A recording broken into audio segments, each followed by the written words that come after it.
this is one of the first stories I wrote, and I can see clearly now, because in each one of these chapters of this book, which will be out in March, I not only put down what these quantum moment peak experience times, things that happened to me throughout my life that brought me to here, but at the end of each one of those chapters, I write, I can see clearly now why I had to go through it.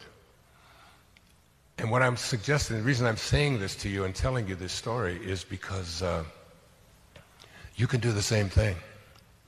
You can begin to see your life not as just a series of accidents and, oh, poor me's, and this shouldn't have happened and all that, but as that everything that ever happened and transpired in your life is a part of the Dharma that you're here for.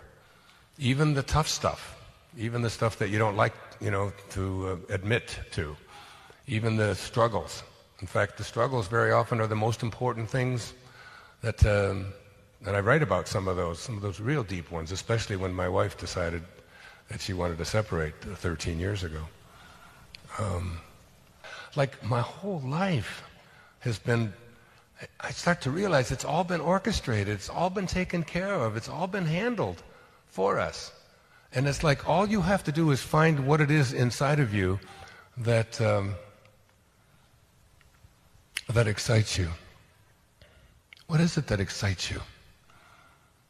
Because if it makes you feel good, not your body, but if it makes your soul feel good, and it doesn't interfere with anybody else's right to feel good, then that's God talking to you. That's your alignment with your source of being.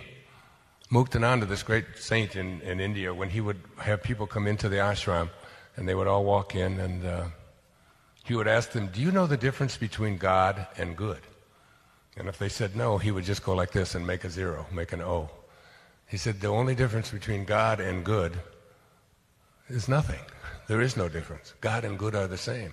If it makes your soul feel good, and it doesn't interfere with anybody else's right to feel good, the reason that it feels good is because that's what you're here for.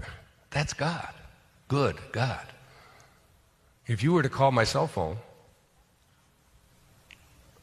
you would hear this message. This is Wayne Dyer that you've reached, and I want to feel good. And if your message is designed to do anything other than that, you've reached the wrong number. I suggest you call Dr. Phil. It's been that for a long, long time. But what makes you feel good? Now, I have a daughter here. Where are you, Tracy? There she is over there. Who was working in a job that didn't make her feel good. She was in her late 30s. She's now, how old are you now? 46? She was born in 1967. My youngest is 24, so I have 8 between 24 and 46. But she was working for Best Buy. She had a very good job. She was an executive. She had good benefits. She had, an office. She had a secretary. She had all of those kind of things. But she just didn't feel good because inside of her there's a designer. Inside of her there's somebody that wants to create. There's an artist in there. And she would talk to me on the phone. We talk almost every day. We have for, 46 years. And I would always say to her, you've got to take the risk. You've got to let go. But I got to give up my benefits. I'm not sure. I don't know. What would you like to do? Well, I would like to design. Design bags and handbags and so on. And I also want to make a difference. So she left. She finally left with a little help from her friends. And started her own company. But it's more than a plug for my daughter. It's a plug for finding what it is inside of you that excites you, and knowing that you didn't come here to live somebody else's dharma. I've often said that your friends are God's way of apologizing for your relatives.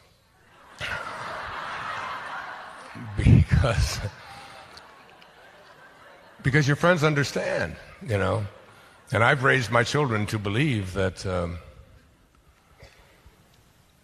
whatever it is that's inside of you that makes you feel good, and that isn't your body, makes your body feel good, like heroin or something like that or whatever, but what makes your soul feel good. And doesn't interfere with anybody else's right to do that, that's a tap on the shoulder. That's God talking to you.